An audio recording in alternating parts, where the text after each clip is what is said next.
Hey, what's up guys? This is Jason. Today we're going to make Shaq-a-roni pizza. In case you might wonder what that is, it's Papa John's Shaquille O'Neal pepperoni pizza. It's supposed to have more pepperonis and cheese. It's only $12, so my expectation is not that high, but let's take a look. So this is what we have. I mean, it just looks like pepperoni pizza. I can't really tell whether it has more cheese or not, but it's pretty big. $2. I think it's a great deal. But let's give it a taste.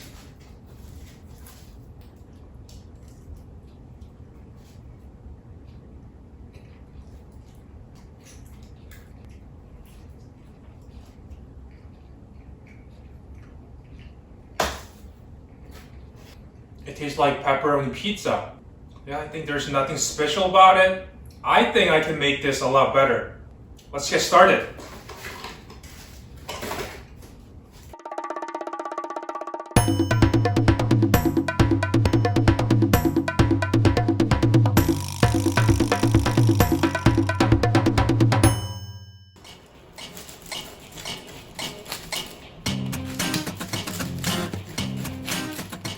Alright guys, we're going to start with the most important component of pizza. Combine 600 grams of bread flour, 4 grams or 1 teaspoon of instant dry yeast. We are only adding tiny amount of yeast, yes I'll explain why later. Continuing with water, add 400 grams of water and 10 grams of salt. Mix it well and drop onto the work surface. As we all know, pizza dough is not a wet dough, so it is very doable with hands. However, if you choose to use a stand mixer, combine everything and let the mixer run at medium speed for 5 minutes. Furthermore, some recipes add a couple tablespoons of olive oil, but honestly I didn't notice the difference, so we'll just go ahead and skip it. When the dough forms into a one mass, we're going to stretch and pull for 5 minutes. This is roughly equivalent to 250 to 300 repetitions of stretch and pull. Great exercise, right? As we can tell, the dough is getting smooth and elastic. Once it reaches that point, we're going to divide the dough. Since we're making Shaq-a-roni pizza, which is meant to be huge, we're going to cut the dough in half. However, if you want something smaller, you can actually divide into 4 and make 4 12 inches pizzas. Alright, so once divided, shape into a bowl, put it on a sheet pan that is already sprinkled with cornmeal or flour. Before covering with plastic wrap, sprinkle more flour on top one last time so they don't stick. Do you recall we only added 1 teaspoon of instant dry yeast? Well, it is because we want to maximize the flavor and the texture of the dough by slow and cold fermentation. In order to do so, we're going to ferment the dough in the refrigerator for at least overnight or up to 3 days. You'll notice a huge difference from same-day pizza dough.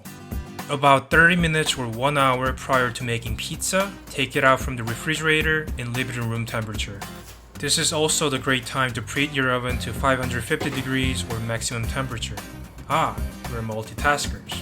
As you can tell, they have risen very nicely. It is normal that the dough smells yeasty and somewhat sour. Sprinkle generous amount of flour on the work surface, put the dough, and press your dough before you stretch it. Stretch your dough with your hands and also take advantage of gravity. If you ever make pizza for someone, do this in front of them.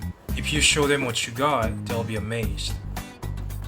Once it is stretched the right size, we're going to transfer to a pizza pan and start making pizza. Spread about a half a cup of tomato sauce, sprinkle mozzarella cheese, and cover with pepperonis. Folks, we're making Shaq-a-roni pizza. It's supposed to have extra cheese and extra pepperonis. So, let's not around. Going into the oven until crust is crunchy and has deep brown color. It is necessary to open the oven multiple times to check the doneness of the crust. Precisely, please pay attention to the bottom of the crust, because they go from perfect to nightmares real quick. 0 to 100 real quick. In the meantime, I'm just gonna give Shaq more beers and nice shades so he looks like a king.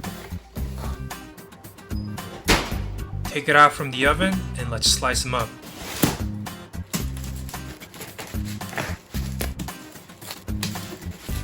Pick one up. Don't be stupid like me. Let it cool for a couple minutes, then eat it.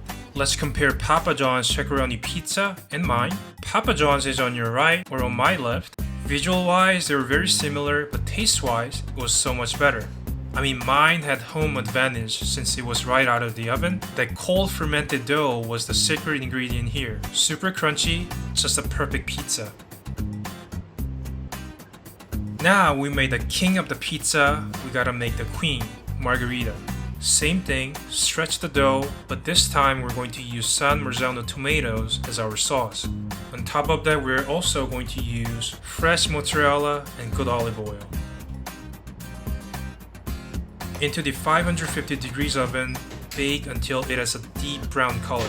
Take it out and immediately top it with lots of basils, more olive oil, some Parmesan, and here, ladies and gentlemen, I present the Queen Margherita. Slice them up and eat it right away. Yes, I said it. Eat it right away. Who cares? I'm just gonna burn my mouth. Alright folks, you know I'm kidding, right? That's it for this video. As always, I thank you guys very so much for watching. See you next time.